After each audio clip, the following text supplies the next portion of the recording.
Hey guys, Hey, Talor. how's it going? Good man, we're just waiting for you. Oh, Everybody's waiting.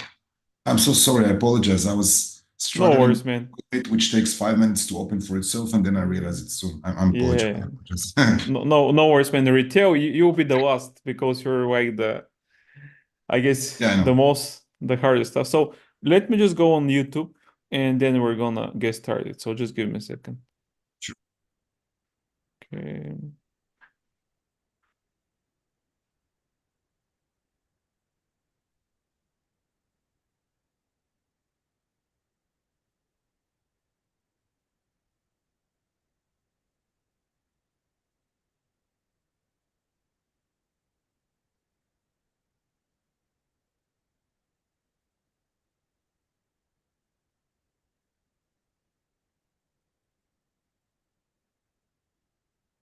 Okay, guys, so we're ready to roll.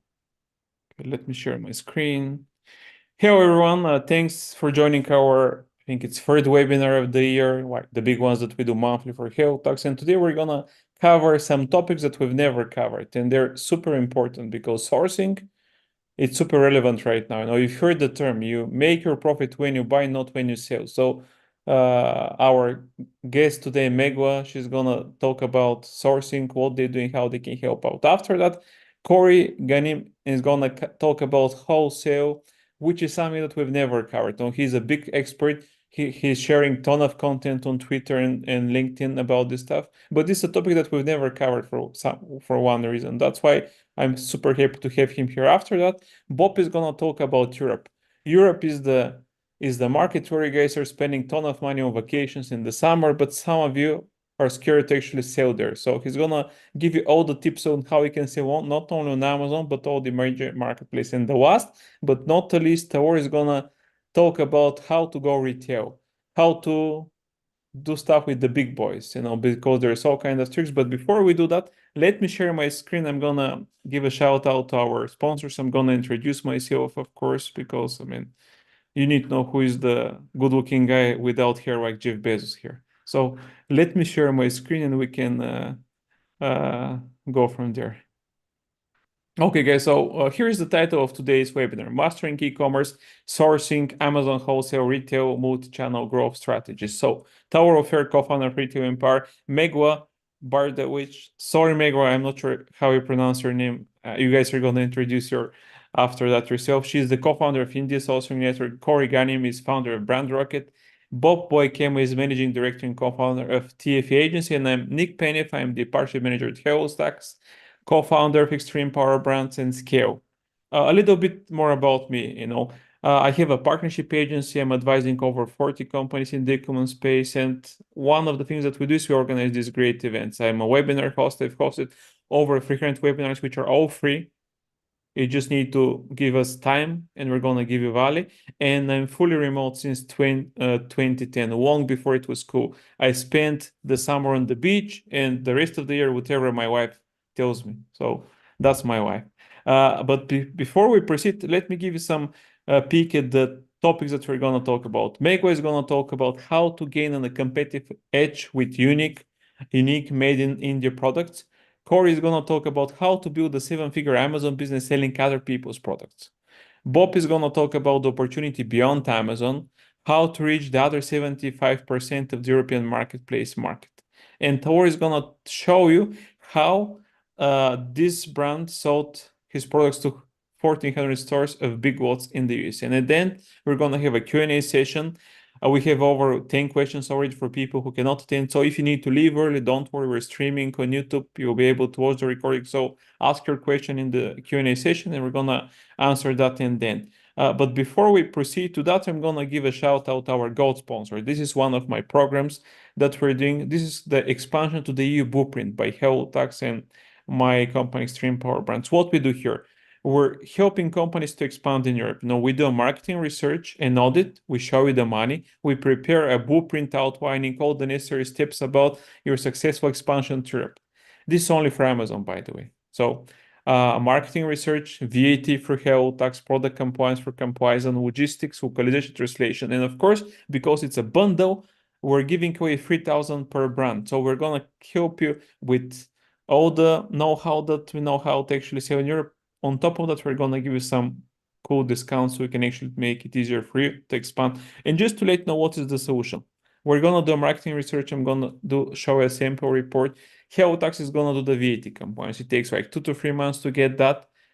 Then a partner of mine, Complizon, they're gonna do the product compliance check, which is gonna allow you to import goods. We have a prep centers which can help you import your stuff in Europe. At the last, we're gonna localize your translations, because if your translations are not done properly, people are not gonna connect, they're not gonna buy. And then, you can actually use one of our partner agencies like Bob or other companies to actually manage your account. All those tips are not mandatory, which means you can just use some of them, but the complete package is actually what we guarantee is a smooth entry to Europe. And here is a sample report that we're doing for one of our clients. Now, what they did, they just provide their Amazon store, their website, or a product idea, and our team is going to do a report like that. This is just for one market, but we do that for the major 5 Amazon markets. So we show what is the demand for the top keywords. We show you the trend. We can see like the bar demand, competition opportunity, investment opportunity, revenue. You can see like the niche score. You can see the price ratings. You can see the niche overview. You can see the market movement now for each month, the total amount that people are making those in the niche. And then an overview of our competitors. Now you can see the trends, you can see the unit sold, revenue by essence, unit price, star rating, and a lot of stuff. And this is, for example, the top products in your niche in those categories. So we're going to do that for you. We just need to send us your Amazon store website link or product here. There is no anything, it's totally free. And we're just going to show what is the opportunity for you, because if there is not, there is no need to bother with Europe. And this is just some like high level overview regarding Europe. But okay, so now let's proceed with our speakers. And just before we do that, let me give a mention to our content sponsor who is creating all our content for our webinars. Dobiats is an award-winning creative service company for Amazon sellers. They design product infographics, EBC images, and videos, and their giveaway is free, complete sets of EBC images for free. The value of that is $600. But okay, so enough from me, guys. If you're interested in our offer, you can share that in the chat, or you can reply to the email which we're going to send with the recording. But now we're going to continue with our guest today. So Meghla, please introduce yourself to the peeps who don't know you, what you do, what you guys are doing, and tell us now how exactly you help sellers know to make profit, because profit is what everybody should care about, not revenue. My wife doesn't care about the revenue. She tells me, how much is your profit this month? I don't care about the revenue. So tell us now what you guys do. And thanks again for accepting to speak.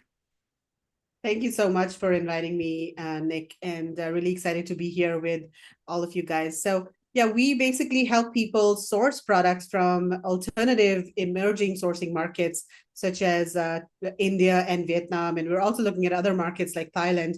And as everybody knows, China is becoming more competitive. Production costs are increasing. And so it's time to not put all your eggs in one basket, diversify your sourcing. And Nick, as you rightly said, the money is in the sourcing and, not in the selling. So I've got a couple of, I've got some slides to share. Let me just share my screen over here and get started. So we're going to be talking about how you can source from India and how you can gain a competitive edge. So the topics that I'm going to be covering are, first of all, why you need to source from India, what types of products you can source, and then also how India Sourcing Network can help you with sourcing from India. So I think I have about 10 minutes. So let's get started. All right, so quick background about myself. I've been working in the Asia sourcing industry for over 24 years. I know I look very young, just kidding. But yeah, I worked in India, in the Philippines, in China. I was in China for 10 years, in Singapore, and now I've moved back to India after 20 years to help people source products from India. And we have a sourcing agency where we help people source from India and Vietnam, and we also organize sourcing trips to India and Vietnam.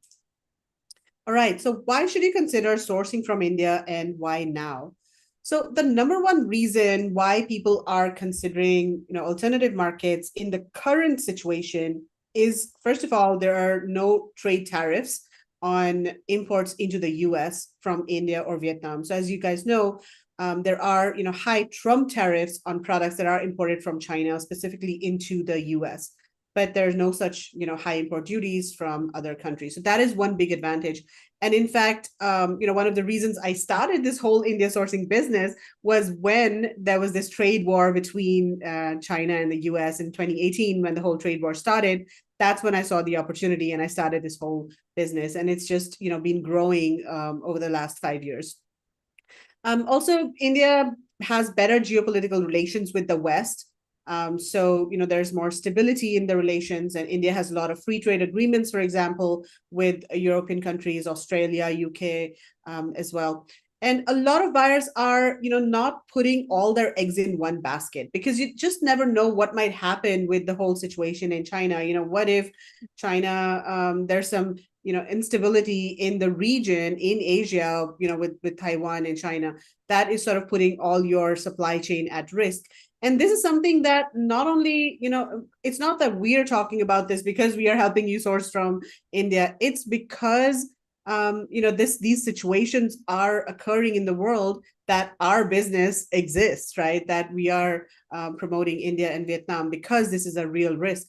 And in fact, a lot of larger buyers who are not e-commerce Amazon sellers, but general importers, brands, retailers, everybody is actually looking to diversify their sourcing. And I mean, there is no other China as such in the world currently, because China, of course, manufactures anything and everything, especially electronics. But a lot of different countries are emerging, and sourcing in the future is going to be more fragmented, with different countries specializing in different, products. So you must have seen these headlines in the news lately, and a lot of us are talking about these, this issue over here. If Donald Trump does come back into power, there is a real threat of maybe, the trade war really escalating. So this is something that large buyers are really preparing for. And we're getting emails and calls every day from, big companies who want to diversify their sourcing. Also, production costs in China have been increasing. And, this is quite natural for any production hub when it develops, when it moves up the value chain, like the labor costs increase and people expect more salaries. Whereas in India and other countries like Vietnam, labor costs are still low. So that is a competitive advantage that you have when you source from these countries, especially if your product is labor intensive.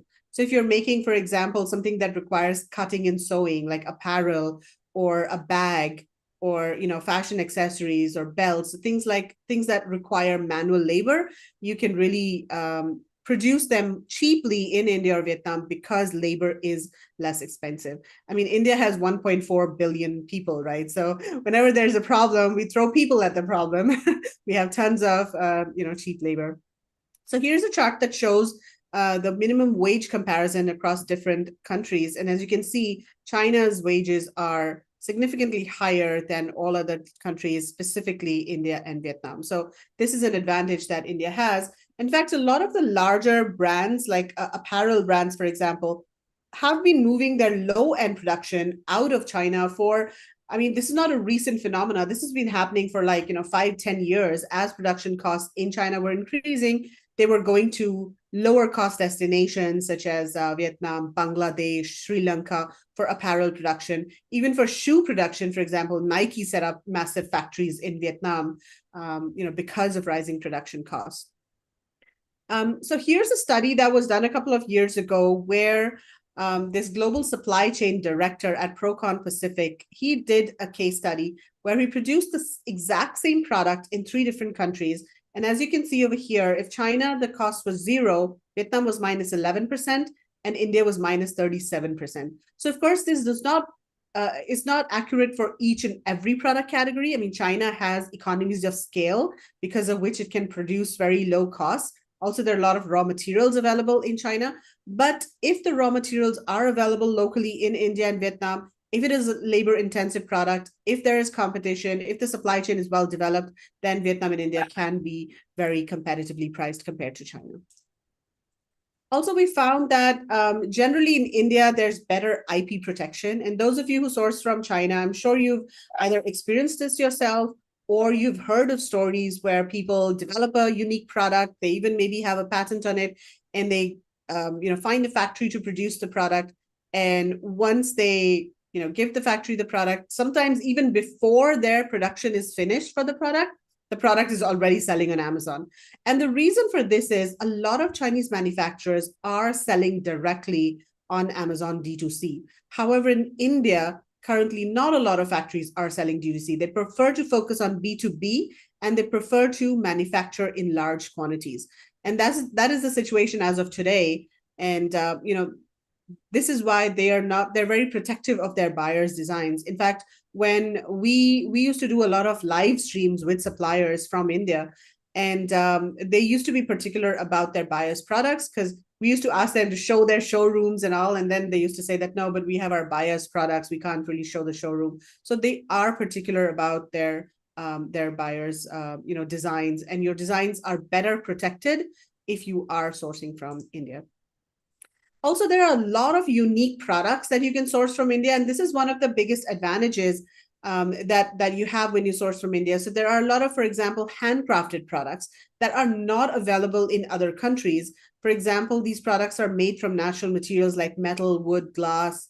A lot of different types of fabrics are available too, and I have a map to show all of the different techniques that I use to make, produce these different fabrics. And the reason for these unique products is because India has a lot of artisan clusters throughout the country where these artisans specialize in certain types of products. So, for example, there's a production hub called Moradabad in North India, which is known as the metal production hub. And this city, in fact, I'm visiting the city tomorrow to visit some factories, but this city actually has thousands of suppliers that manufacture only metal products. And they have been manufacturing these products for hundreds of years, even for the kings and queens that used to rule the country a couple of hundred years ago. So they have learned these skills over generations. And the skills have been passed from one generation to the other. And what's happening now is that there are factories or exporters that have set up production units, and they're leveraging the skill sets of these artisans. So all of this handcrafted products, they are being produced at scale. It's not like they are, like 5 artisans sitting together and making 5 pieces, in a day. It is being manufactured at scale. So you'll find really gigantic, big factories that have, all of these CNC machines and woodworking machines, and they use skilled artisans from the city to work on the on the products. So it's and a lot of these like all of these exporters, they understand export requirements. They understand the design requirements of the US, of Europe. So all the products that you find in these factories, they will be according to the taste of Western market. So it's not like because they are being produced by these artisans, they have sort of an Indian design to it. They are all produced according to European or US or Western standards. All right, so let's talk about the different types of products that you can source in India. Now, of course, a lot of the products that Amazon and e-commerce sellers are having success with are mostly home products and gift products, and a lot of kitchenware, tableware, those kinds of products too. India also does like electronic components and some maybe industrial products, so we're not going to be covering those. These are the product categories that are more relevant for e-commerce sellers. So there's furniture items as well. Now, furniture, of course, is very difficult to do for e-commerce, but then there's flat pack furniture that is becoming very popular nowadays, and especially smaller furniture like accent furniture or side tables. Those are being sold on Amazon. Furnishings, now this is a huge category. There's lots of specifically cotton furnishings that are coming out of India, such as rugs, cushion covers, a lot of different types of carpets. That is one of the biggest categories of export from India. Then different types of carpets, rugs, eco-friendly products. So if you are into the eco-friendly niche, then India is a great place to source these products, because a lot of the products are made from natural materials. And in fact, a lot of suppliers also manufacture in a sustainable way. So for example, there are quite a few suppliers that use solar panels in their factories. So not only are the products sustainable, but they're also being produced in a sustainable way. So that can add to the story of your eco-friendly brand if you are focusing on these products. Then there's a lot of fashion products like jewelry, accessories, footwear. Textiles and apparel. Now, this is one of India's biggest categories, and specifically cotton and other types of natural materials. Of course, there is polyester and man-made materials too, but India really specializes in natural materials such as cotton, denim, silk, wool, specifically organic cotton. And in fact, India has more GOTS certified factories than China. So if you're doing anything in organic cotton, then India is really the place to go. You'll find a lot of competitive pricing and a lot of different variety in terms of the textiles and also the products that are manufactured. Now, leather is another big category. So there's clothing, bags, wallets, pet products, equestrian products, and there are different types of leather available. So for example, there's softer sheep leather that can be used for jackets and garments, or there's buff leather that has a more rough and tough look that's mostly used for men's accessories. So all different types of leathers and shoes, of course, as well. I haven't mentioned that over here. Food items is a very interesting category too. And a lot of Amazon sellers are actually finding success in superfoods like ashwagandha or turmeric or other types of, natural herbs and supplements. Tea, coffee, spices. Tea is also very interesting. So India has a lot of different production centers for tea. And what we're also finding is that a lot of people are producing their own blends in India of different types of teas, and they're customizing the tea. So for example, they'll have tea that is infused with certain herbs that have health boosting benefits, so for example, tea that can calm you, or tea that's, good for your blood pressure, for example. So there's so many different herbs that are available in India that you can actually blend with tea and come up with your own different unique twist. So on subsequent slides, I just have a few representations of the different types of products that can be found. So these are some of the glass, metal, wood, marble. Now, a lot of these products are actually sold in retail. So, like these big glass vases, for example, there are a lot of large retailers like TJ Maxx, etc., that source these products from India in containers, in very large volumes. And it's only recently in the last 4 or 5 years that Amazon sellers have been sourcing from India, and they have sort of discovered India as a production hub. But retailers have been buying these products for, decades from India. These are some of the kitchen, dining, ceramics kind of products. And India really specializes in mango wood. So you won't find mango wood in China. China mostly does bamboo wood or acacia. And even in bamboo wood, China will do engineered bamboo wood. India is not very good at engineered bamboo wood. You can find that in Vietnam, but India specializes in mango and acacia wood. Mango wood is considered a very eco-friendly wood because the tree is cut only after it reaches its fruit-bearing age. So it's not like, trees are cut down or there's deforestation for timber. So that's why mango wood is considered very, eco-friendly and sustainable. Indian suppliers are also really good at combining different materials. So for example, this tray over here that you see, it's got marble on either side and then wood in the middle. And then over here, there's resin in the middle, and then there's wood on this wooden tray. So this is something that Indian suppliers are really good at, experimenting with different materials and mixing different media. These are some of the leather items that I was mentioning. And in fact, these leather diaries are very popular. And I was at a trade show recently in the US, the ASD Market Week show, and there was this one stall that had literally hundreds of different types of leather diaries, all from India. And, this is a category that is quite popular in the US.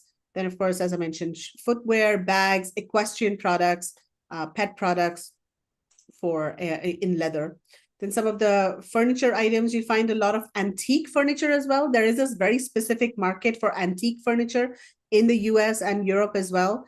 And in fact, we are helping a French retailer buy products from India, for their store, and they really specialize in antique furniture.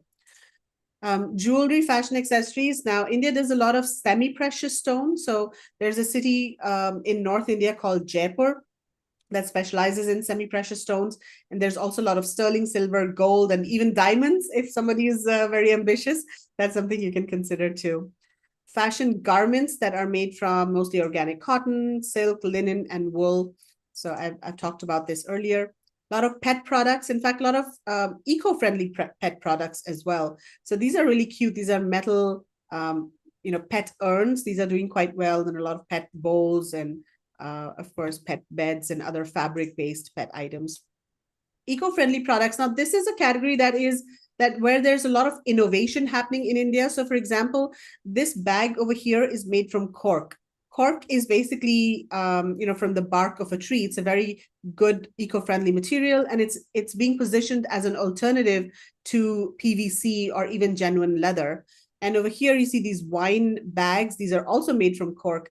There are other materials that companies are experimenting with. So, for example, cactus fibers or banana fibers or apple fibers. And this is an area that's very interesting. And as of now, these materials are not really mass market materials, so the prices are higher. But down the line, 2 years, 3 years, 5 years from now, these will be mass produced.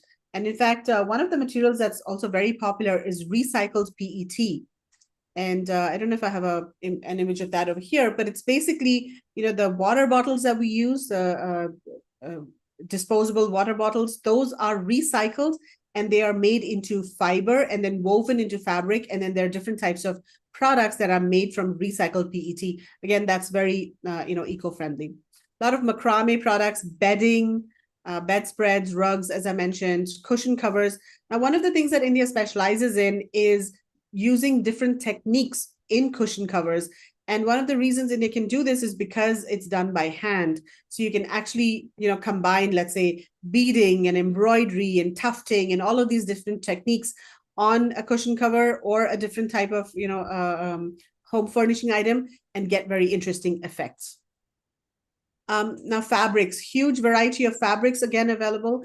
And over here, this is a block printed fabric. So there's, of course, regular types of fabric that are printed at a textile mill, but there's also handcrafted fabric that are maybe block printed, or there's tie and dye, and there's embroidery and beading, like lots of different embellishments.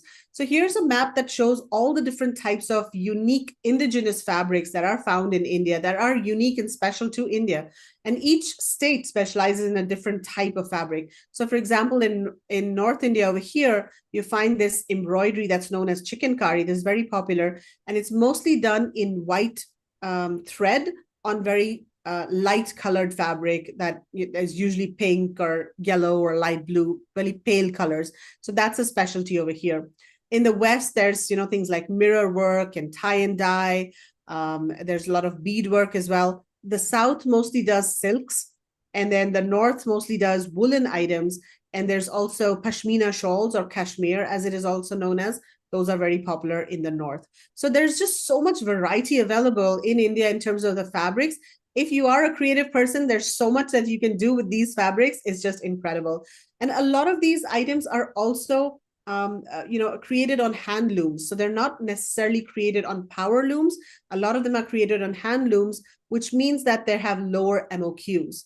So that's another advantage that you have when you're sourcing from India. A lot of these products have low MOQs. In fact, a lot of the home decor items also have low MOQs. You can, source as low as 50, 100 pieces for certain items because they're handmade. There's no, molds required. And so that's why suppliers are very flexible in terms of the MOQ. Also, suppliers have something known as MOV, which is a minimum order value. And what that means is that they say you can source, let's say $5,000 worth of products, and you can mix and match different SKUs. So that is very advantageous when you are maybe starting out and you want to test different SKUs, or if you are, just venturing into a certain category and you don't want to invest a lot of money in one specific SKU, but you want to spread your risks around. So this is another map that just shows all of the different key production hubs specifically for Amazon e-commerce, products specifically. So as you see, there are different production hubs that specialize in different materials. So this one produces ceramics, for example. Then here's home furnishings, all textile-based, mostly cotton. Kanpur is known for leather. Firozabad is for glass. Agra is for marble and stone products. So there are different production hubs. In fact, in the South, there's one production hub that does coir. Now, coir is basically a material that is made from the husk of coconut. And a very popular product that is made out of coir is doormats. And they're exported in very high volumes from this tiny city over here in South India to the US, Europe, everywhere. In fact, IKEA's largest supplier in Asia is from this city over here. All right, so that's it for my session. And this is a free ebook in case anyone's interested. It talks about all the different types of products that you can source in India. So most welcome to download this ebook. And real quick, before I wrap up, how we help you source from India, I've also mentioned it, but we have done for you sourcing services where we can manage the entire sourcing process for you, starting from finding the supplier to negotiating, placing orders, sampling, and even quality control. We also do group and private sourcing trips. Our next trip to Vietnam is coming up in April, and we also have one coming up in October to India. And we also offer sourcing consultancy services. You can find more information on our websites, indiasourcingtrip.com, indiasourcing.net, and vietnamsourcingtrip.com. All right, thank you so much. And I'm going to stop sharing my screen. All right, Okay. Nick, back to you.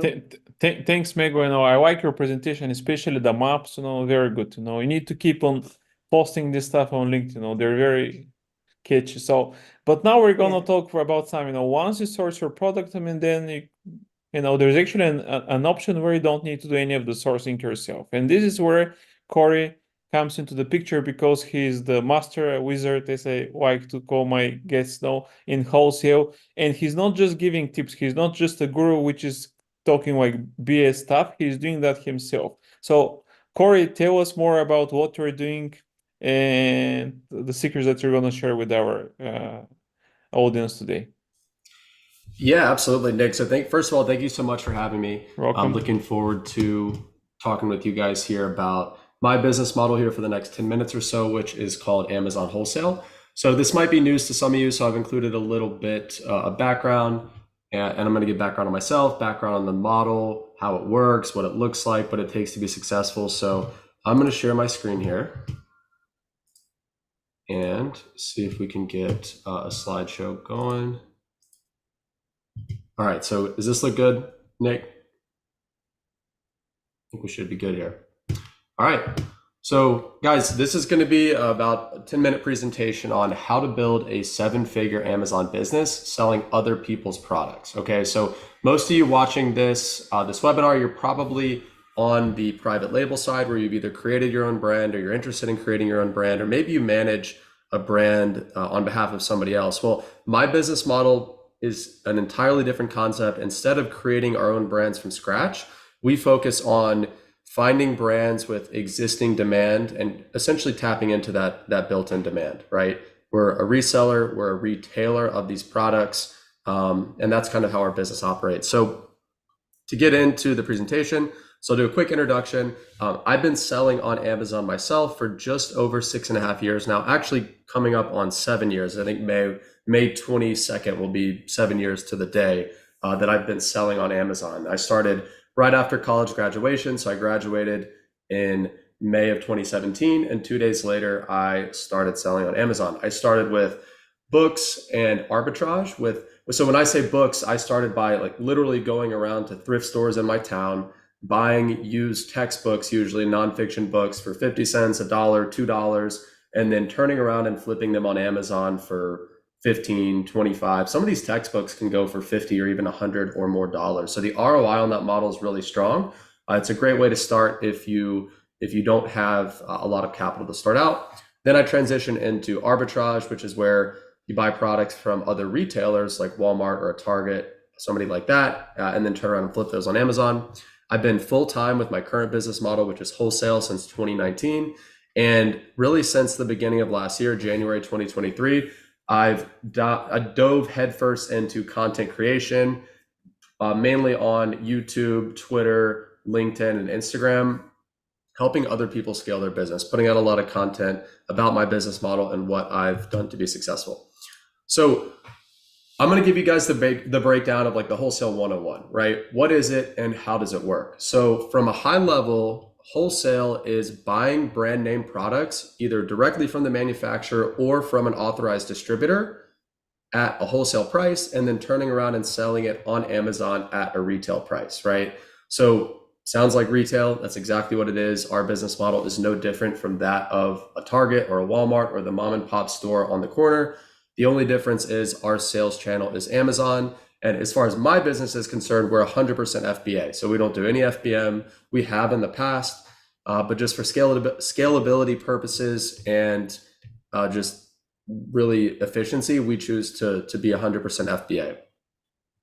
So we take products like this Gillette razor, for example. We're going to buy it from an authorized distributor for, say, $10, and then we're going to turn around and sell it on Amazon for, $22, $25, those kind of ranges as far as the buy price and the sale price. Now, as far as how it works, I've included this picture here of Will Smith on the phone. You might recognize this from the movie The Pursuit of Happiness. But as far as how it works it's essentially a B2B sales business, right?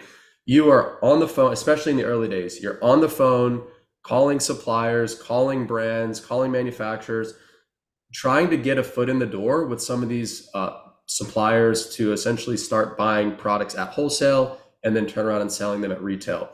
And a lot of you listening to this might be thinking, well, it can't be that difficult, right? Especially if I'm calling these suppliers as the customer, I'm calling them looking to spend money with them. Why wouldn't they all want to work with me, right? Why wouldn't it be easy to just find these products and buy them at wholesale? And that's the $1 million question. So when it comes to, especially when you're contacting these brands directly, which I have a slide on here in a second, I'll go into more detail. Brands want you to bring more value than just simply placing a purchase order, right? There's always somebody that can outspend you. And when it comes to buying from distributors, a lot of distributors, they've got their customer base that they already work with. More or less, these products sell themselves, right? So they don't really need to onboard new customers to a big degree. So you kind of have to prove to these brands and prove to these distributors why it is that they should sell to you, right? Basically, you need to prove to them why they should take your money, which proves harder than you would think. So let's go into the two options for really scaling a wholesale business on Amazon. So you've got the brand direct route, which, like I said, is when you just buy directly from the manufacturer, which is an entirely separate skill set and required resources from that of option number 2, which is buying through distribution.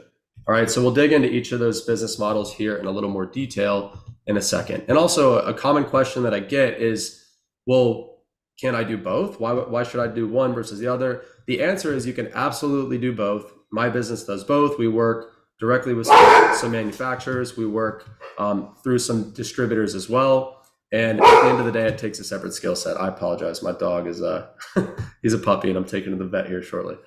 All right. So when talking about the brand direct business model, right? So when I say brand direct, I'm referring to purchasing directly from the manufacturer. And you see my first bullet here is it's the quote unquote holy grail of wholesale. Now, the reason that is because when you're buying directly from the manufacturer, there is a lot less headache to deal with. Okay. And I'll explain what I mean by that. So if I'm buying directly from the manufacturer, then the chances of me running into account health issues, for example, for selling that brand are very slim because I'm buying from the manufacturer. They know who I am. I'm authorized. They know I'm selling it on Amazon.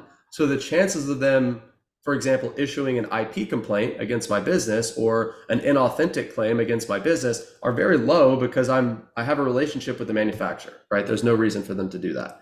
Another reason why it is oftentimes considered the holy grail of wholesale is because the margins can be a lot higher, right? When you're buying directly from the manufacturer, as opposed to having to go, 2 or 3 rungs down the supply chain, you can get better pricing. Now, there are obviously going to be distributors out there, wholesalers out there that are buying such larger quantities than you are as the retailer, that sometimes going through a distributor or a wholesaler will be a lower cost per unit.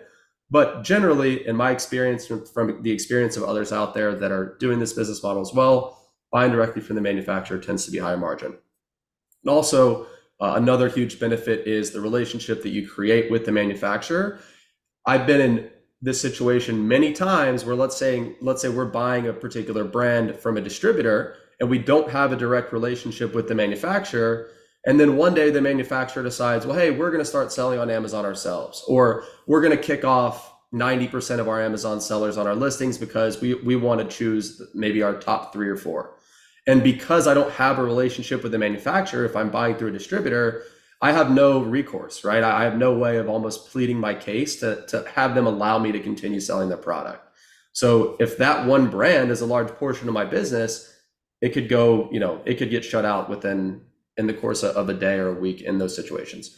Now, I went into the reasons a couple of minutes ago why it's less risk, but the main reason why it's lower risk is because you've got that direct relationship with the manufacturer. Account health issues are a much smaller concern versus buying from a distributor or buying from a wholesaler, and generally just less risky model all around. Now, a huge con to the brand direct model, which you could also look at as a pro, kind of depending on how you look at it, is the sales cycle, right?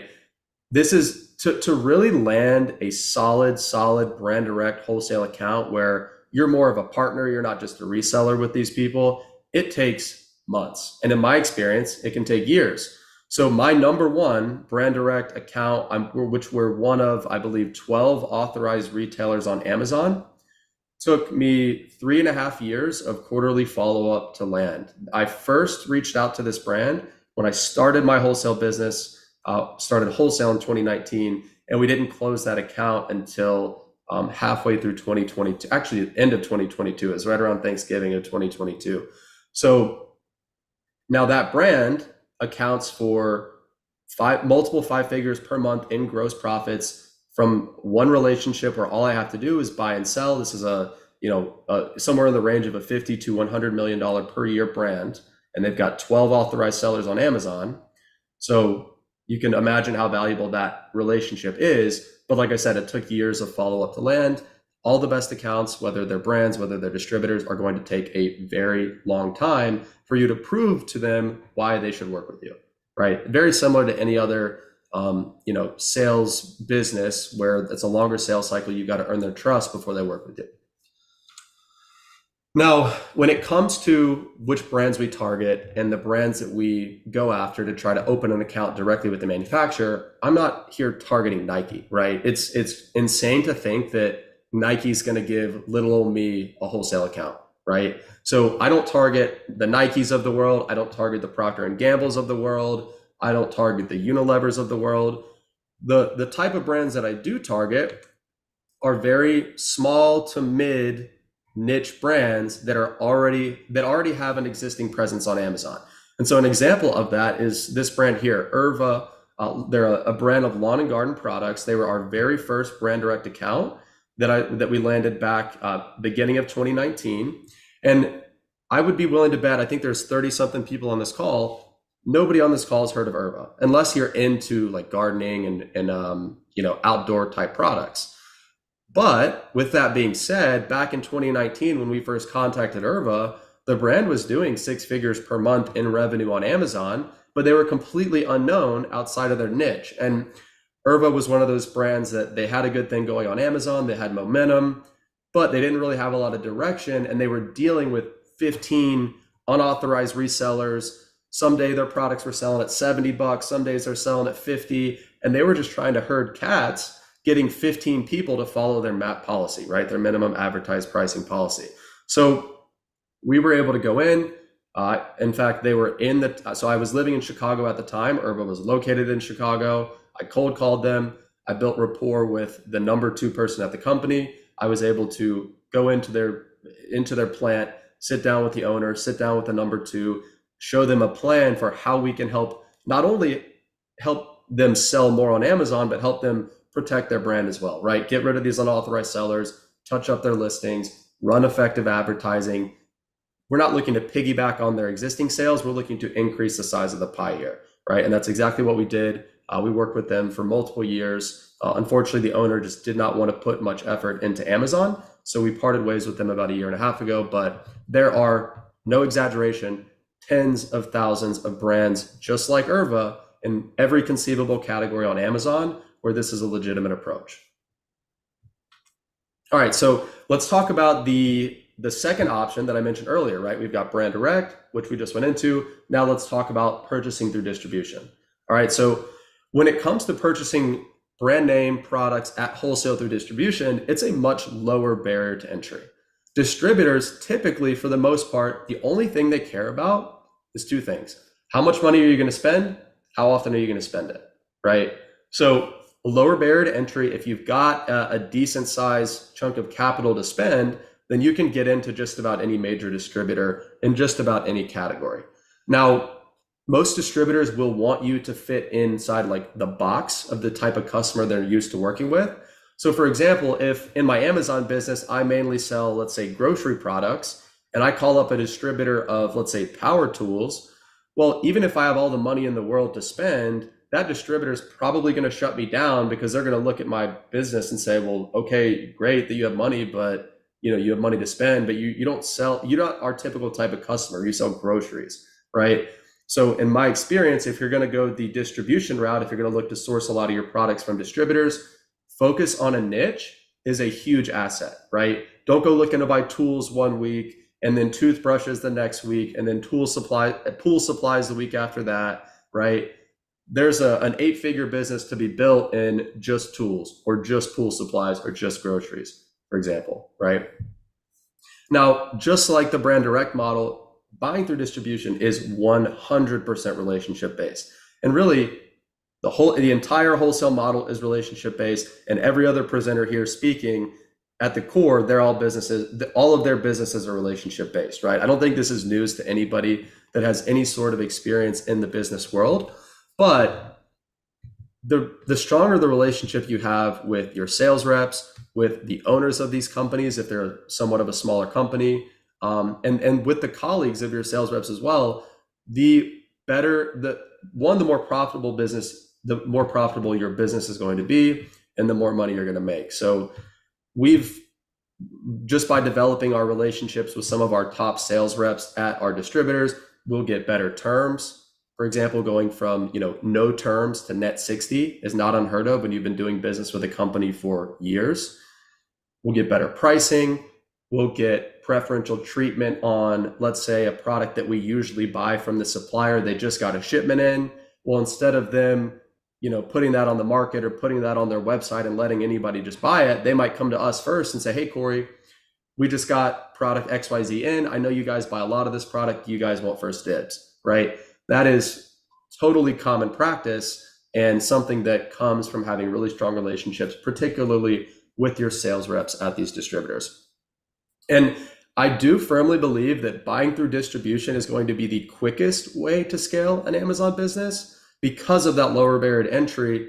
However, the brand direct route is going to be the safest and arguably more profitable. So looking at the pros and cons of both model, if I had to give just a general prescription to somebody who's getting into wholesale for the first time, go the distribution route to start, get your feet wet, get some traction, buying and selling some products. And then as you build your knowledge of just how Amazon as a platform works, then you can pivot to going directly to some of these manufacturers, because these manufacturers want more than just the PO.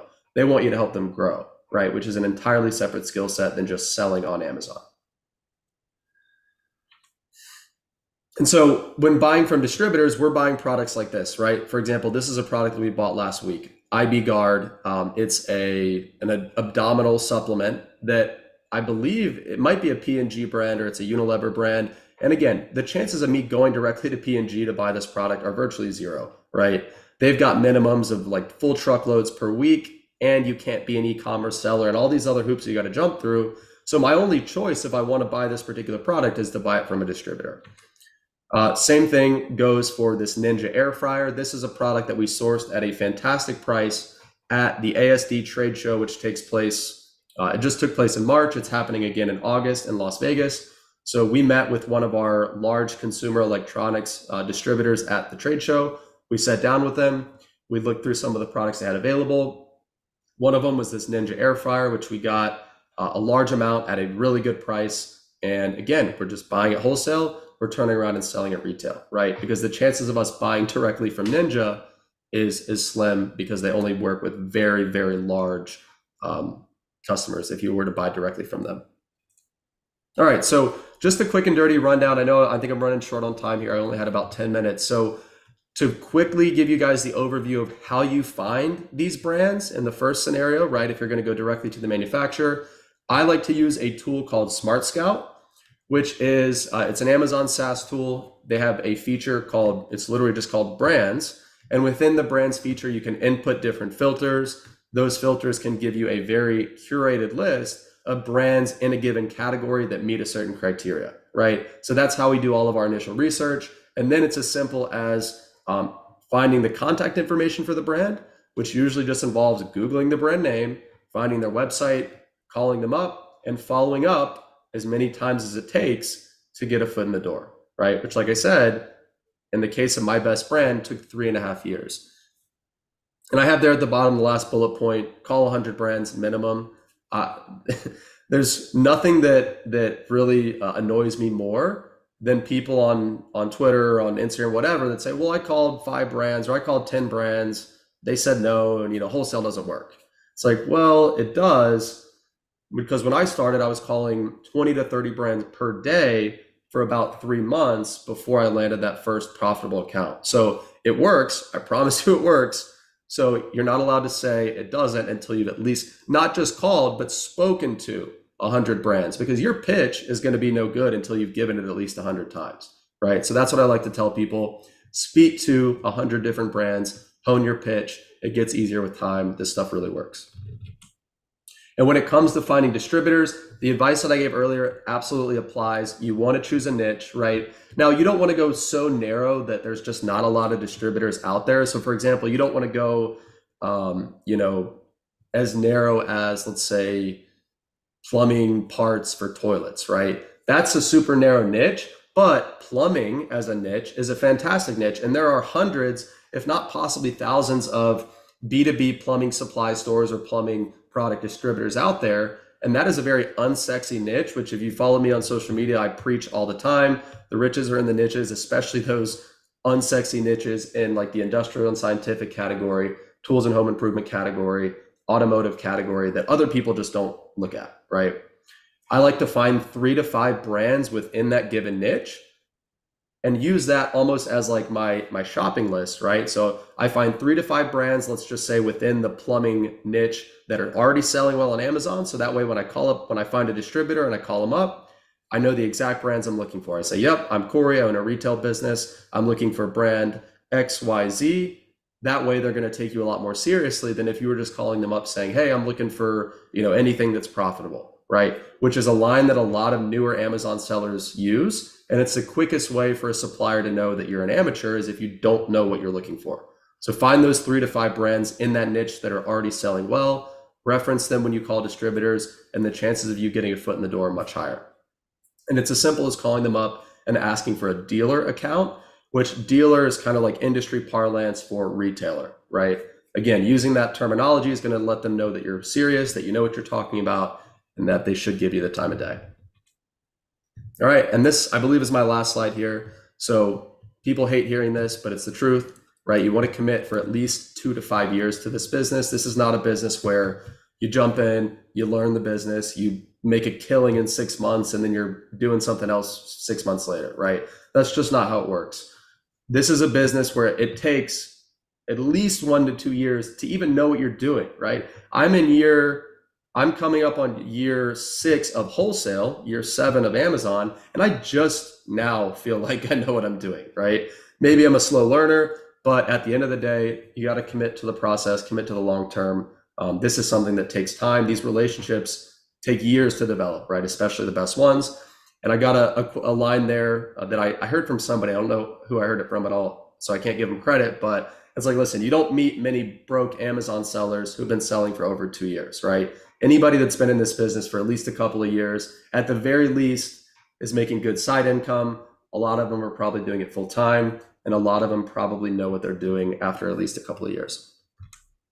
All right, so if you guys want any more just completely free info about this business model, like I said at the beginning of my presentation, I put out a ton of content. I spent a lot of time and resources producing content, mainly on YouTube, LinkedIn, and Instagram, and then some on TikTok as well. I'm at Corey Ganim on all of those platforms, but Twitter is my most active platform by far, and I'm at Ganim Corey there. If anybody knows Elon Musk or has a connection, let me know, because some girl in Indiana that hasn't tweeted since 2012 has at Corey Ganim on Twitter. Would love to be able to get that handle from her. And I've also got the Amazon Wholesale podcast, which I release new episodes every Wednesday, just interviewing other successful wholesale sellers. Today's episode was me interviewing a guy. He was a professional gamer turned Amazon wholesale seller. Now I think he's doing like $2 million a year in revenue, and he's only been doing it for like 2 years. So that's where you can find out more information about me, about this business model. My DMs are open. Ask me any questions that you like. And I know we're going to do a Q&A here towards the end. So that's all I got. Nick, I appreciate the opportunity. Okay, thanks, Corey. And actually, very good like insights, especially the one with the guys chatting with 5 brands and telling you that it doesn't work. I was at one event. You know, I rarely go to like in-person events, and one of the guys was saying partnerships don't work. You know, they suck. And I said, okay, how many partnerships? Say, how many have you done? Right? And he said 5. Okay, man. And I told him the same. No, chat with 100 because you're gonna end up working with 20 of them. And so actually partnership is easier to what you guys do. So you need to be persistent. I mean, you need to try harder before you say that it doesn't work. And most people give up, which is actually an advantage to those who don't give up easy, you know. And you know, Corey, I follow you on Twitter. Tell them, for some of the guys, know how much money they're making on wholesale. You know, I think you've mentioned some guys doing 100, 200 million. And the good thing here is that building a brand awareness, it takes more than 5 years now. Sometimes it takes them like 50 years. So if you're persistent, you're gonna find like quality brands which everybody knows. And if you know your Amazon game, you're gonna make more money. It might be a less profit margin, but you don't need to worry about this stuff. I mean, everybody knows the brand. There is already the search, there is demand. You don't need to create demand. So you just need to work harder for that. And and I know we've got other speakers, but one more point I'll add to that. What a lot of wholesale sellers do, because like you said, it's a lower margin business. It's more of a cash flow business. I'm not building an asset here, right? I'm not going to lie. So what a lot of sellers do is they take the cash flow from the wholesale business and they invest that into creating their own brand, right? And they use that kind of as a flywheel to launch their own brands, launch their own products on Amazon. And it can be a fantastic strategy for building out like a full-fledged retail business on multiple fronts. Okay, man. So thanks. Now the next speaker is gonna talk for something that nobody wants to talk about, because Amazon in Europe, it's kind of easy, but what they're doing, it's probably hard in-house, but they're actually making it easy for the people who are clients. So Bob, thanks for being patient. Tell us more about you and what you guys do in TFE.Agency. Yeah, thanks, Nick. And also thanks for the other speakers. Very interesting to hear about the Indian sourcing, and not only Indian sourcing, of course. And Corey, really great to listen to you, because we basically do some things that we are trying to learn our brands not to do. So that's really interesting to see how you do things. And I would say there is quite a match to what we do, but it's simply a different business model. So I will share my screen. So let me check the correct screen. Here we are. And share. So since you have been listening to already 2 nice speakers, I will try to keep things in the 10 minutes. The opportunity beyond Amazon. So yes, of course, Amazon is extremely important business, especially in US, Germany, and UK. But my presentation will be more about all the other marketplaces that are out there, especially in Europe. Now, you already see quite a number of logos. I will not go through all of them, but I will give you a flavor how to work with them. And of course, there is also something else. Amazon is, of course, a great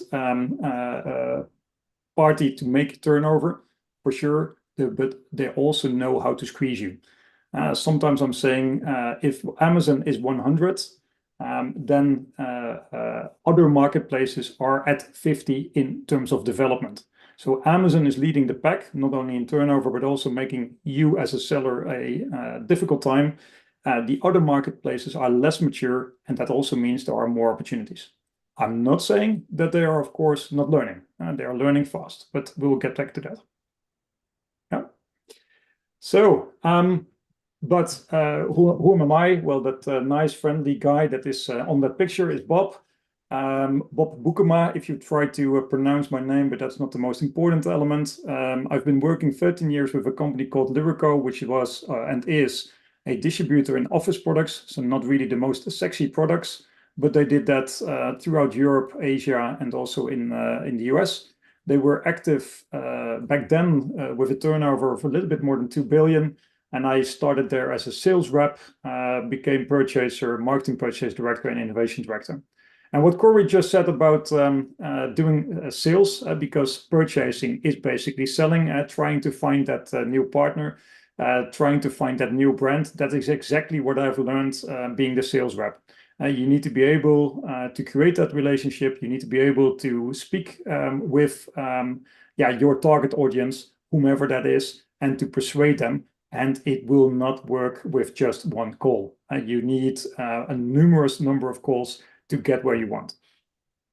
After that, I became IT co-shareholder of an IT company, then consultant in strategic business development, and today I'm one of the founders of TFE.Agency. Now, Amazon and the total EU GMV. I think this graph or this pie slide says it all. The gray part is Amazon. The rest are all the other marketplaces. Now, that is, of course, also directly an opportunity, but it's also not easy. So the orange part are all the other marketplaces making marketplace turnover. Now, of course, we all know that the definition of marketplace turnover is 1P, is 3P, etc., etc. So, but this is taking things all together. So it's a massive market, and it's a massively growing market. Bob, sorry to interrupt you. I'm not sure for the others, but I don't see the graph. I see the main one. Oh, really? Yeah. That's nice. Do you guys see it? Because I think we're talking about one of the next ones. I think the third one. I see it small. Not sure if it's. Don't see a pie, Yeah, I pie just slide see here? logos. Yeah, I just see the first logos one. The like opportunity eBay, is beyond Amazon, Amazon. Auto. Okay, Yeah. okay. We're going that's what to I see switch. too. Apologies for that. Yeah, because I would like to see this one. I like graphs a lot, and people like this stuff. I can imagine. That was the whole idea, of course. So thanks for the intervention. So we will take another. So share screen. We go to another tooling. Here we are. We always have a backup. Okay. So if I'm not mistaken, you see now. Yeah, we see the first one. Yeah, exactly. So. Okay, I think we're talking about this one. Okay. Yes, exactly. So here we are. So the orange part are all the other marketplaces making the turnover or making the GMV. And the gray part is only Amazon. And this is, of course, Europe. Now, Amazon is huge in UK and is huge in Germany. But the position of Amazon in other markets is much smaller. And if you take it from a total European perspective, it is just 20%. And I think also important to note, regressing. So if you took this same slide in 2022, the marketplace share of Amazon was 22%. So the other marketplaces are growing. Now, if you take that worldwide, of course, Amazon is huge. I don't have to tell you, it's of course still one of the main marketplaces that you need to understand to make your business. So I'm not telling you here that Amazon is not important. I'm just telling you here that if you crack the nut to work with all the other marketplaces in Europe, you are basically winning 80% of the other part of the market. Now, just a couple of examples. Allegro, this is a Polish marketplace. They're doing 12.8 billion. Then you were saying, yeah, but Bob, the previous slide told me that Amazon is doing 700 billion. Yes, that's true, but 700 billion in multiple countries. Allegro is basically for 90% only active in Poland. So this is clearly the market leader in Poland. So if you want to crack the nut of the Polish market, you need to work with Allegro. Similar but smaller is bol.com. It's a Dutch marketplace. I'm from Holland. Bol.com is active in the Netherlands and is active in Belgium. And they are by far the number one. If you take the Amazon figures, and of course, we don't have exact figures per country, but we have quite some estimations. In Holland, Amazon is doing a little bit less than 1 billion. So simply put, bol.com is 5 to 6 times bigger than Amazon in the Dutch market. So that is quite a difference. Now, another one to mention, Cdiscount in France, 2.4 billion. The market in France is way more fragmented. So there are quite a number of French marketplaces active, generic ones, electronic ones, but also in do-it-yourself. So there you can find easily 10 different marketplaces beyond the common names, Amazon, eBay, and then the number one would be Cdiscount, Fnac, Darty, and I can continue. And one that is not yet live, or at least we haven't heard this officially, is Tesco. Tesco is about to launch for the second time their marketplace in the UK, and they will utilize their existing web shop. The web shop in the UK, so Tesco is purely active in the UK, in the European market. Their web shop is doing 1.2 million weekly shoppers already. So you can imagine that if they craft their marketplace smartly, they can utilize the 1.2 million buyers. And this could be, not today, not tomorrow, become a nice competitor in the UK market for the eBays and the Amazons. So those are 4 marketplaces to watch. But okay, these are only 4. Now, the next slide, other key marketplaces. And this is just an overview. It's just an overview of the marketplaces that my company, TFE.Agency, are currently active with. So these marketplaces are connected to our systems.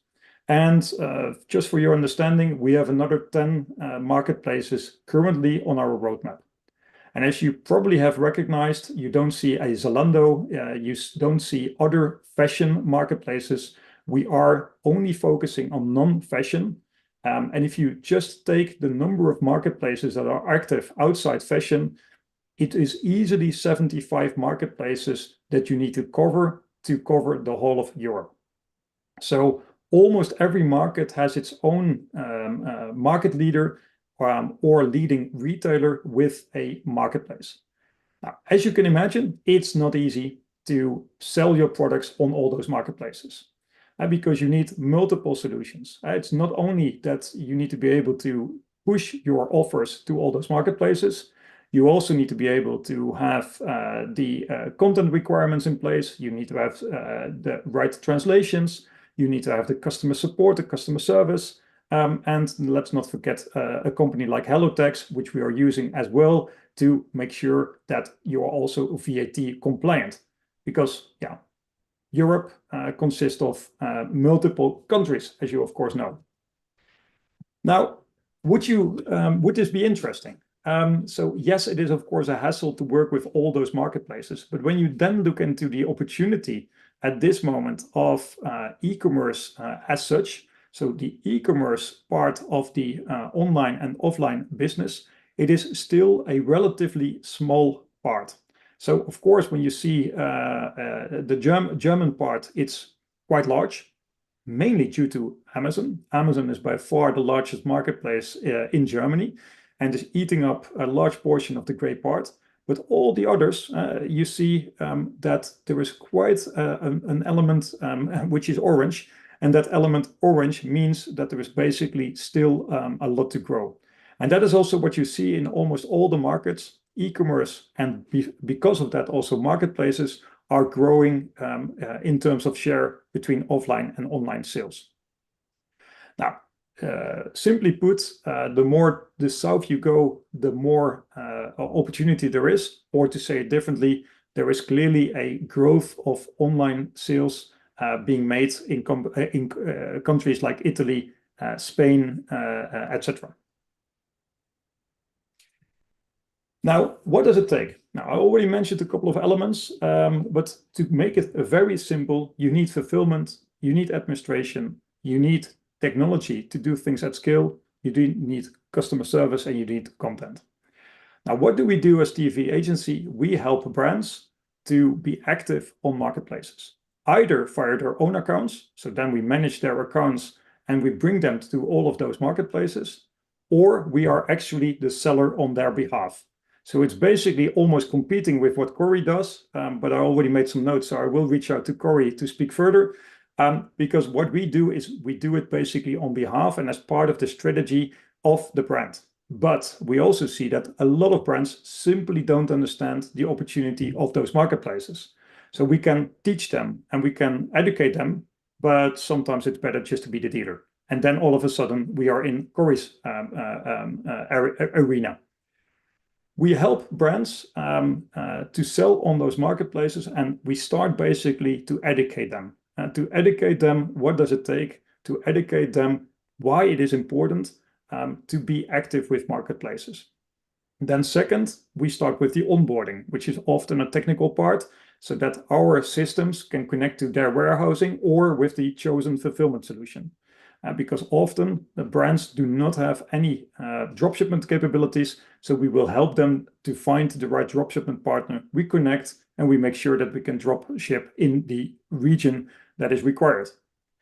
We do this all via our own technology. So we have created a marketplace management tooling, and this marketplace management tooling is basically the backend of any web shop system, but then on steroids. Because you can imagine that if you want to connect to over, at this time, 40 marketplaces, so we are connected to over 40 marketplaces in 8 countries, yeah, this requires the right technological setup.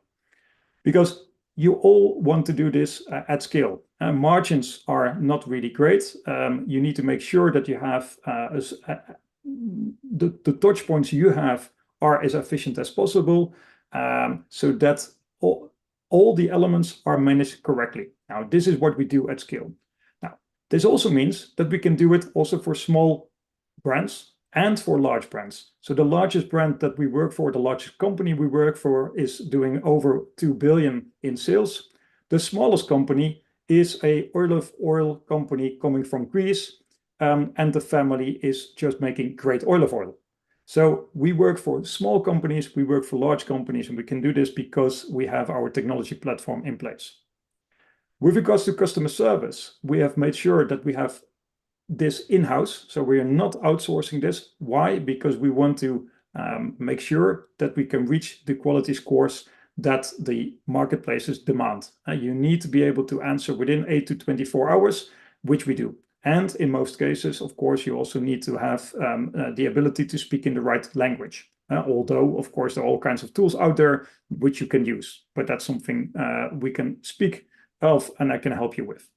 In terms of content, yes, we use AI, but native speakers are always better because there are always keywords or always terminology that you would like to have translated. So that means that we have Swedish speakers, we have Spanish speakers, we have Italian speakers, and basically for every country we're covered.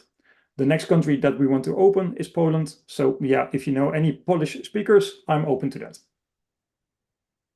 So the services we provide, and this is a very simple overview, is from strategy to consultancy up to finance and legal. And yes, we don't do everything ourselves. We work with partners because we truly believe you can't be a specialist in everything. We are a consultative selling technology solution. So we need solutions like hellotax to make sure that we have the VAT in place. We need to make sure that we have the right dropshipment partners so that they can work at scale, because this is something that is quite capital intensive. So you need to find the right dropshipment partners per region. These are the services we offer, but we also believe that all of these elements, so the 8 elements that I show you here, are also the ones that you need as a brand to start selling on European marketplaces. Without a plan, without the right strategy, it doesn't make sense. Without the right technology stack, it doesn't make sense. If you can't do dropshipment, or and that of course also with the correct lead times with low cost, it doesn't make sense. And naturally, you need to be able to do the support. Advertising, although most marketplaces are still, or I should say retail media, the advertising retail media part is still young. You are very familiar with Amazon and with other platforms, but the most marketplaces at this moment in Europe do not offer advertising solutions. But if you want to propel your products and they do offer it, then of course you need to be able to do the advertising as well. Without reporting, you're basically blind. And of course, content is one of the key elements to make sure that the base is there to sell your products. Lastly, yes, Spanish VAT is not easy. Polish VAT is even worse. So good luck with that. And it's not only the VAT part, it's also the compliancy. And in Europe, we have also all kinds of eco-tax type of things that you need to be able to cover. So all of those matters, all of those elements you have to have in place. That said, if you then look at the potential, it's huge. So we believe that we can help you with all of those elements. We can consult you so that you can do it yourself, we can help you with setting it up or bringing you with the right partners. We don't always charge you because we believe that that doesn't always make sense. And if you believe that your brand is viable for the European marketplace market, please reach out to us and we can speak. My name is Boekema. I'm one of the founders of TFE.Agency. And if you want to learn more about the European marketplace opportunity, please reach out. Thank you. I said, well, thank you, Boekema. I had no idea that actually Amazon is that small in Europe. I thought that they're bigger, to be honest. So what you guys are doing, it's even more relevant. And now, the last but not the least, Talor, tell us about how you deal with the big boys. Now, Corey mentioned that earlier, but what to do, it's even, I guess, harder. But of course, you guys are the guys who are helping e-com brands to go retail. So introduce yourself and tell us what you guys do and how you help out companies. So I want to make it a little bit different. I'll try to use my 10 minutes. Okay. Or even less. But before I go from the end to the beginning, just want to tell you thank you so much, Nick, for having me today. And I want to tell everyone else that is watching now that I've been knowing Nick for quite a while, and I don't even have words to describe him. I personally call him a hub, a router, an informator, a connector, so many titles. If you want to know anything in the industry, you have to follow Nick. He is your guy, so no doubt. I know you're doing the hellotax with all the VAT and everything, but this is definitely not the only thing you're doing. You're doing so many things. Just wanted to share with everyone. I'm a little bit, as you can hear, not in my best. I guess I was shouting too much in the last couple of days, not for bad reasons though. Anyway, so I wanted to share with you about retail. So basically what I do for the last 2 decades or more is working with department stores in the USA. I personally live in Israel, but I work remotely with them the same way that I did when I was living in China for 7 years and other places in Asia for 12 years. So it's easier from Israel because it's only between 6 and 7 hours of a gap between Eastern and Western coast. I want to share with you guys today and start, as I mentioned, from the end to the beginning. So this is how a purchase order from a retailer looks like. So this is from January. It was supposed to be shipped on February. Unfortunately, we shipped it only about a week and a half ago. That's why it popped up to my head when Nick invited me here. Big Lots. If we Google Big Lots, which this is their website, they have around 1,300 stores in the USA. I think I just opened that as I was watching the other guys here talking. So 1,392 stores, which is a nice little company, probably a good one to work with. And this is their website. If you take a look at yourself, you will see all kind of different department stores and everything. And going back, you see my screen, right? If you don't, just let me know. Anyway, so you have the vendor, you have everything, all the information. It's a tiny test order of 15,000 pieces, $95,000. This is how the terms look like. You know what? Yeah. Nobody reads those terms. They are too small to read. Anyway, I don't have my glasses here, but in short, I can tell you that basically when you get a purchase order from a retailer, usually the terms are being marked. The important ones are being marked by email, meaning they're going to tell you how the purchase order is going to look like, what the prices are. They're going to negotiate the price. And the good news and the good thing about retail is that you don't talk with Seller Central. You don't talk with AI. You don't talk with machines, documents, and all this stuff. You talk with people. It's an old school kind of business. So yes, they have their systems. There's an EDI. If you don't know what EDI is, just Google it. I don't want to waste your time here. Yeah, those kind of companies, they work with buyers, and buyers are like, it's like going to the market buying fish and vegetables. It's always negotiable. There's always, a communication with you and the buyer. You don't just get no purchase order will fall from the sky on your head telling, hey, you need to ship that. Doesn't happen like that. They negotiate with you how long it's going to take you, not negotiate, but just make sure with you how long you need for shipping and everything. There's so much information of how to get into the situation where you get a purchase order from a retailer. But let me just give you a quick overview. I was just looking at that correspondence in my email with this specific buyer on this purchase order. So here you see there's a lot of correspondences, but I'm going to take a look at this one, which was the original one. Only 62 emails, not a big deal. We're just laughing. December 6th on 2023 is when my team approached that retailer and they were interested. They were saying, hi, thank you for your email. Let's discuss the next steps. So I'm going to do it very fast just for you guys.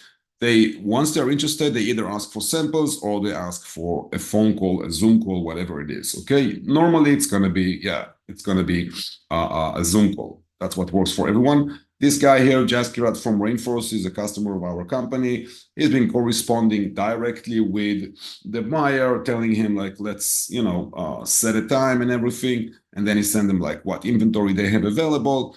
Moving forward, it's a week later on December 14, and then they keep on discussing. I'm gonna run forward as fast as possible just so that you see the important points in negotiating. So Kronis, which Costas, the buyer says, great, we'll have the first, we're gonna set you up as a vendor. They just spoke a day or two before that email. Now they're gonna talk about how to do the business. And they're telling him because the vendor was asking if they can get upfront payment, which is totally not normal in retail. So normally I would sit in webinars like this and I would explain into details why they don't pay upfront and how is it guaranteed that you're gonna get paid. In short, you're gonna get paid. If you want to know more, just visit my YouTube channel, Retail Empire, and you'll hear there's a lot of videos I did there about this kind of stuff. But anyway, they're telling them like, let's set you up as a vendor and it's gonna be next 60. Next 60 means that you're gonna get paid 60 days after the goods arrives to their warehouse. If you want to do it earlier, there are tricks. There are things that you can do. You can give them some sort of discount, like 1% or 2%, and ask them in return to get you the money earlier. But usually it is what it is. You need to have some kind of capital when you work with retailers, but not huge. You can always use financial companies, which we call Factor.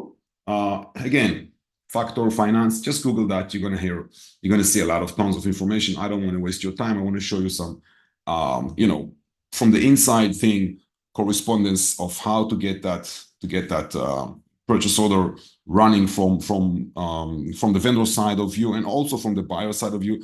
There are typical questions from the buyer side. This is another buyer called Jillian, and that buyer came into the conversation to do the setup. Now, a vendor setup is a normal process, again, old school. They're talking with you about Excels. There's no system. You don't need to upload your ID, VAT number, EIN, all of those stuff. And by the way, the vendor is from Malaysia. So you don't even need to be in the States to work with them, okay? Which is addressing a lot of other questions I've been running through down the road with the business I'm doing. So payment information, how you're going to get paid, your name, your email, whatever. Who is your best neighbor? Who do you love? How's your family life and so forth? I'm just getting here and trying to go back to normal view. Yeah, here it goes. And then the guy says, okay, we'll work on it and revert to you as soon as possible. Now you need to give them some time. It's a system. Now imagine a system of almost 1,400 stores getting purchase orders for you. It's not just whatever, 5-10 people of a company that they just click on the send an email and ask whomever to send the purchase order. They have to go through a process. Although it's old school, they still have processes.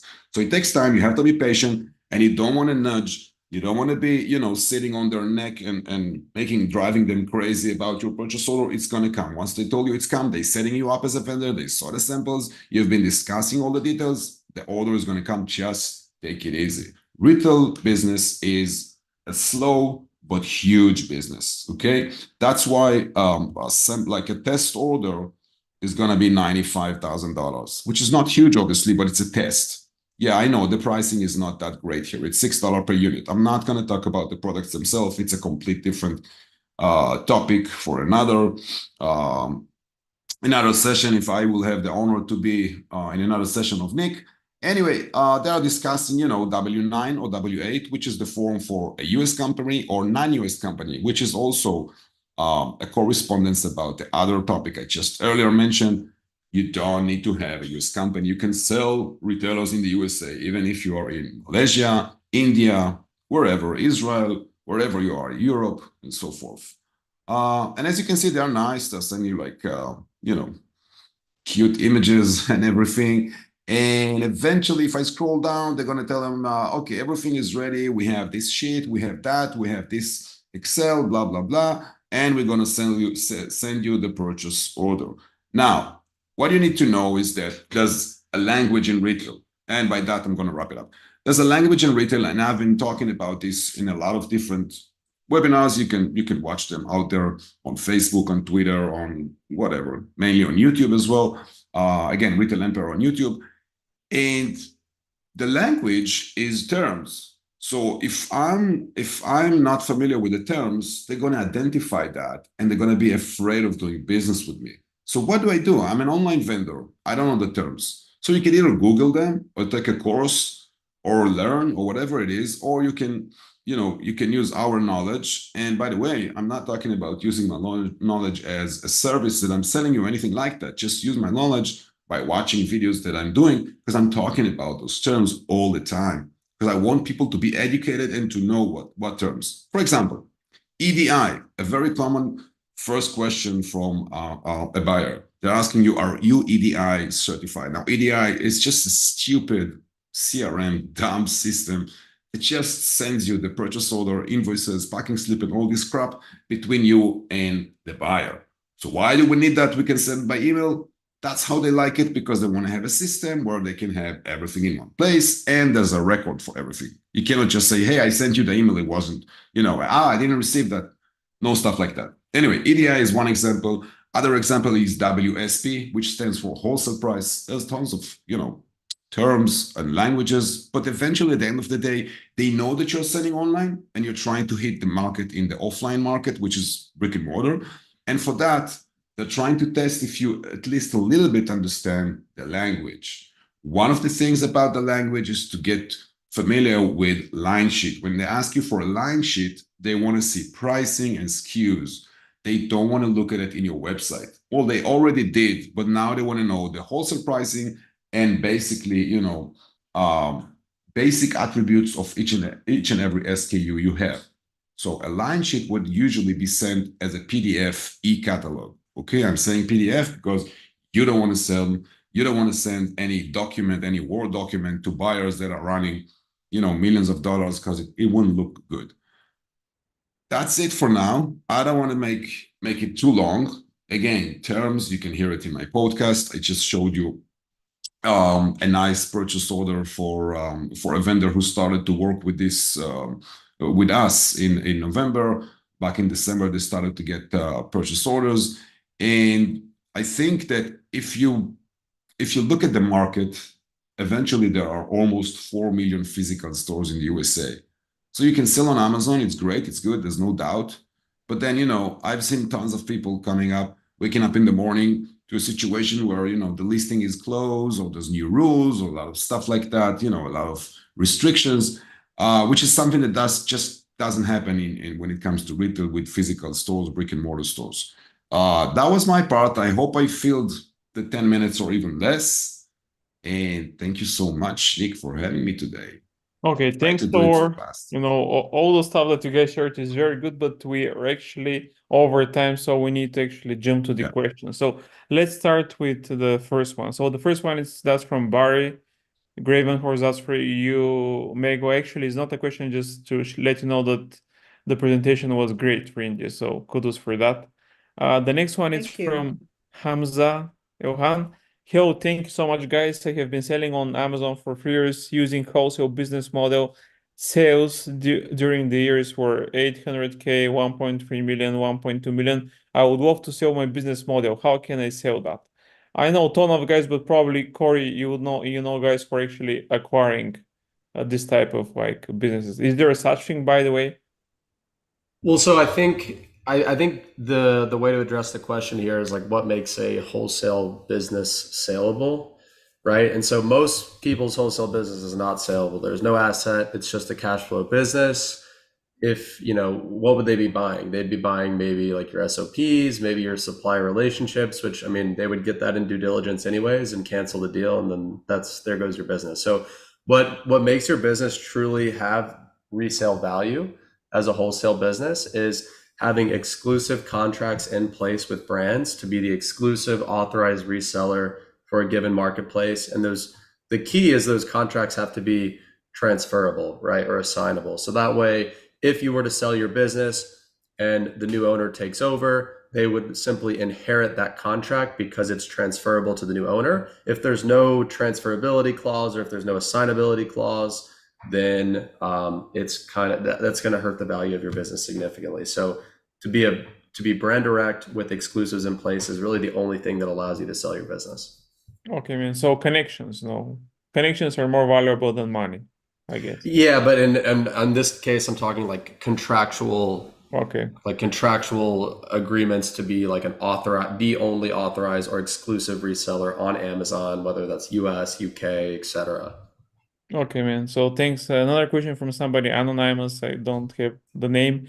Corey, one question. The manufacturers are working really hard to eliminate the middleman. This is increasingly becoming simpler due to Amazon, where you can sell D2C. Don't you think this business model will be outdated soon? So definitely not, because at the end of the day, there's always going to be brands and manufacturers out there that just either don't have the expertise to deal with Amazon, they don't have the time to deal with Amazon, but they know how big of an opportunity Amazon is.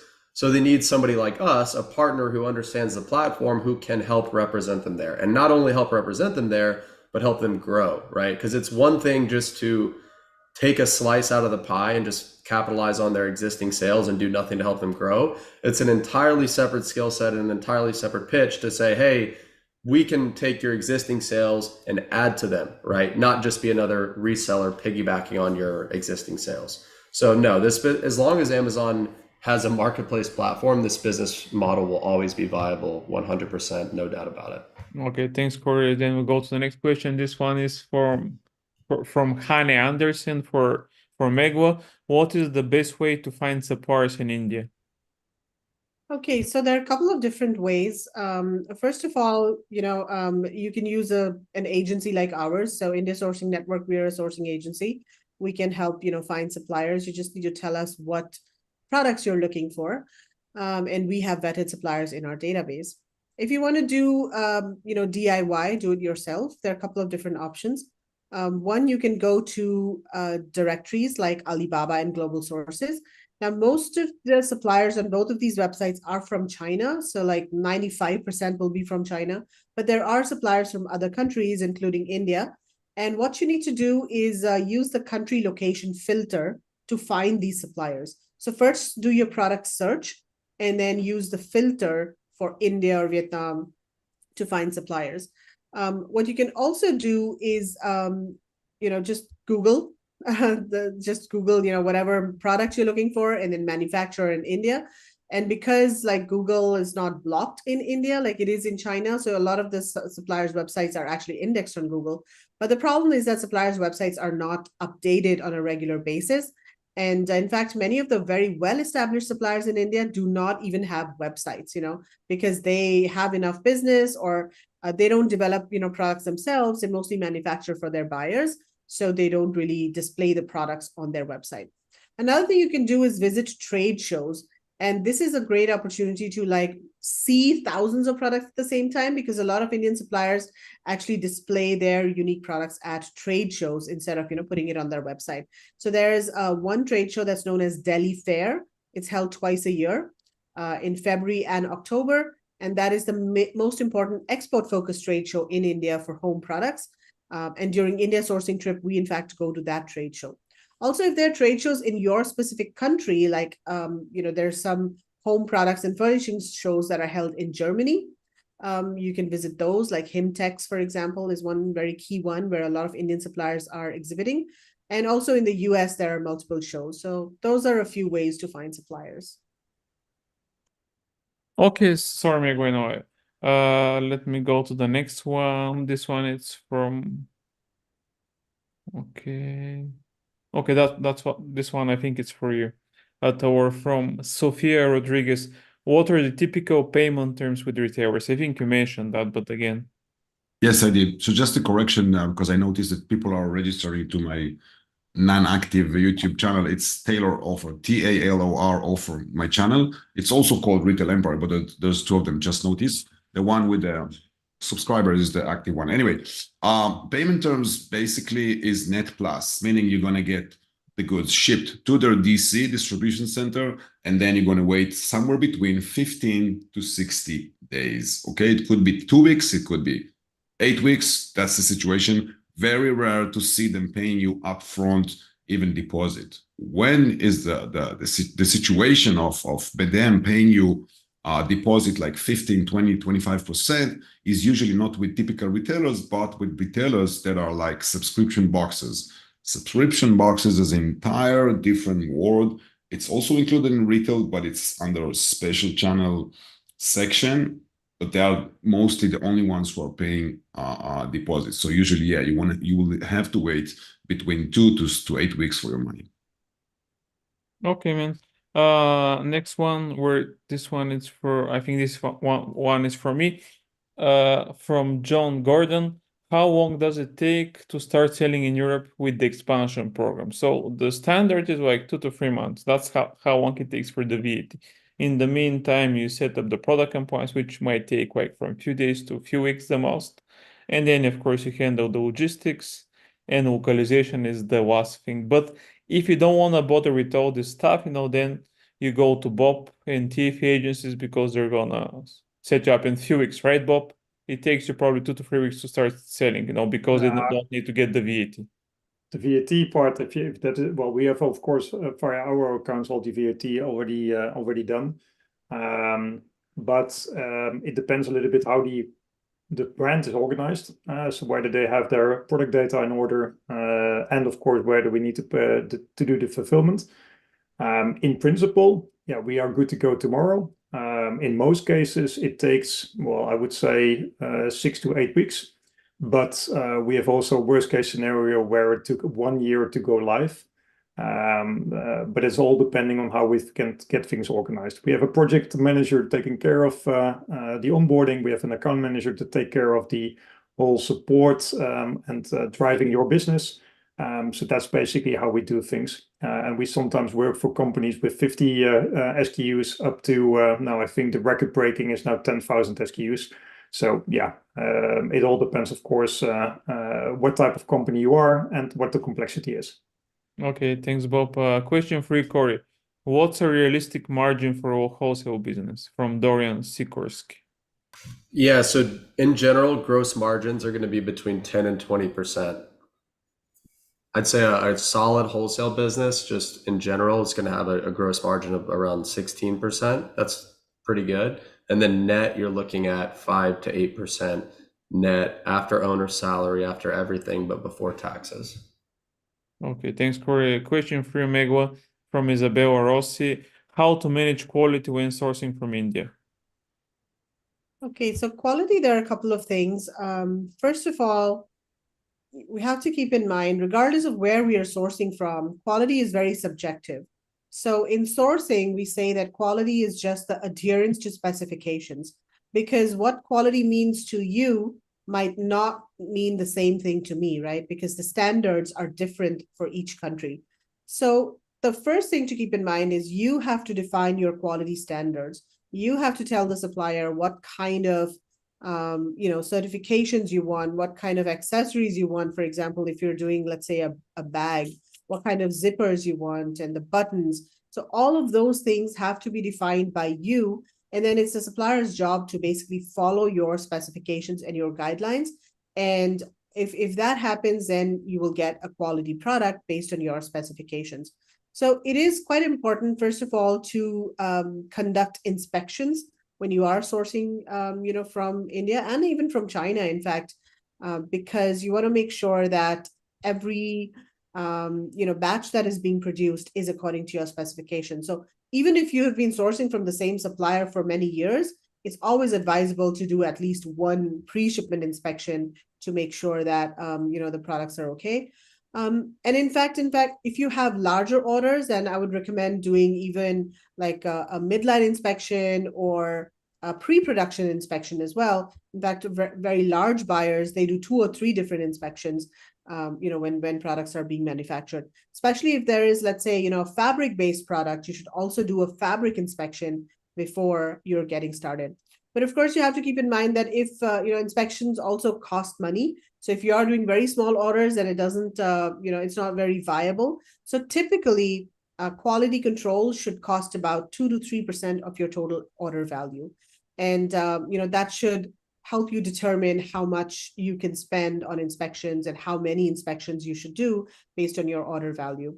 And like we can do quality inspections if we are managing your sourcing, but there are also third-party inspection companies in India, like Kima, for example, or V-Trust, and some of these major companies that are prevalent in China. They also have offices in India, and there are local companies like RSJ. That's one company that we recommend.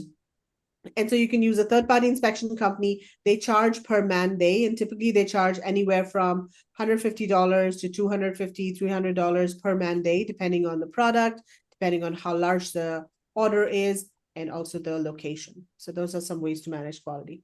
Okay, thanks, Meghla. Another question. This one is for that's for Talor. Miguel Fernandez. What is the size of the retail physical stores? How many retailers are there in the USA?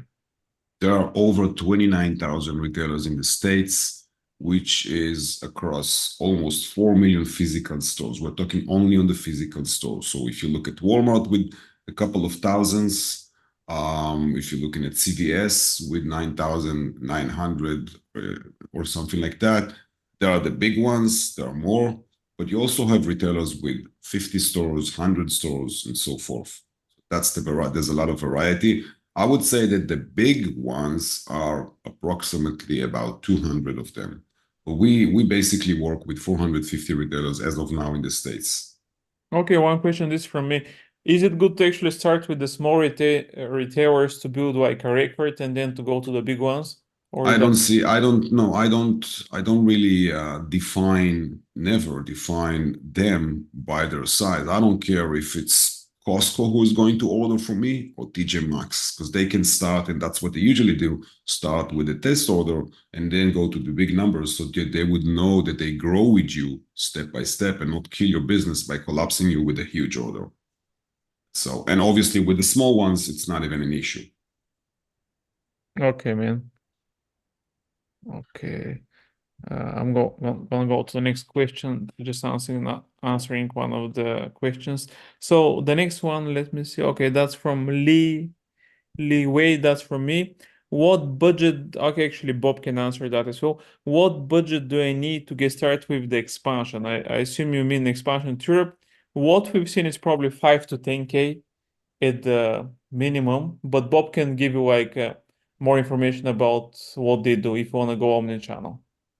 Well, if we take the oil company, and I have to say I want to go on vacation in Greece. So just coming back to the joke that you made about going on vacation in Europe, we Europeans also want to go on vacation in Europe.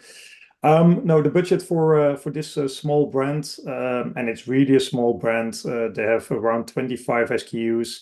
They can do the fulfillment from Greece, so they are quite nicely set up, and their content is already quite nice. They had, in this case, German content already in place, so they probably asked some tourists to translate their Greek content into German. Well, they did a good job. I think they started with 2,500 euros. We work commission-based besides setup. The setup was quite easily done. And the commission depends a bit on the type of product, the line value, and the competition. So if it is a really competitive product with a high line value, it can be 5 or 6%. If it is product that we see that we need to give more attention, it could be 10 to 12%. So yeah, it also ranges in between the 5 and the 12%. When we are a dealer, then of course we need more commission or more margin in that case.